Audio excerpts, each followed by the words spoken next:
Kung bibigyan ka ng role sa isang GL series as one of the lovers, sinong kapuso actress ang gusto mong makatambal? Ang girl crush ko talaga, si Janine Gutierrez. Sinabi ko yun sa kanya. Honestly, nag-workshop kami together and napakagaling na actress din kasi. Kapag ganun ka-intense na role, kaya kong talunin kapag si Janine yung partner ko nang mas madali. Alam mo, ang lungkot ko. Bakit? Nasagot ko. Nasagot ko, kainin mo yung atay. Go, Cha! Go! Hindi pwede yun! Kagat! Dinilaan mo lang eh. Yan, kagat! Tigas! Kaya mo yan. Go! Uy, grabe yung tigas. Yok!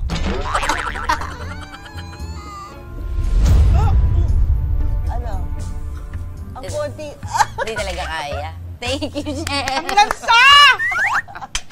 Yung bahay na yan, I think that's Frieri. What? Balot! Balot! Anong bahagi ng katawan ni Paul Salas ang pinanggigigilan mo? Arms. Uy, mahilig din ako sa arms. Ako arms. Sa bicep. Pero may napapansin ako sa kanya. Ano?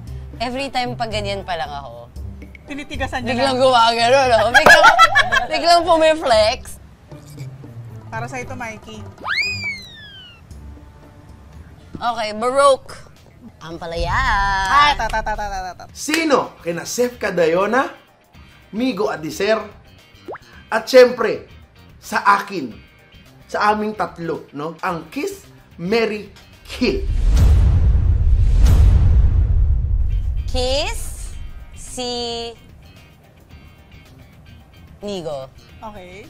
Adeser. Kill, si Sef, tapos Mary si Kuya Dudut. Mary! Sarap siya kausap eh. At Tsaka masarap magluto. Okay. Ito na nga lang. Puro lang naman yan eh. Oh my God! Ang pait!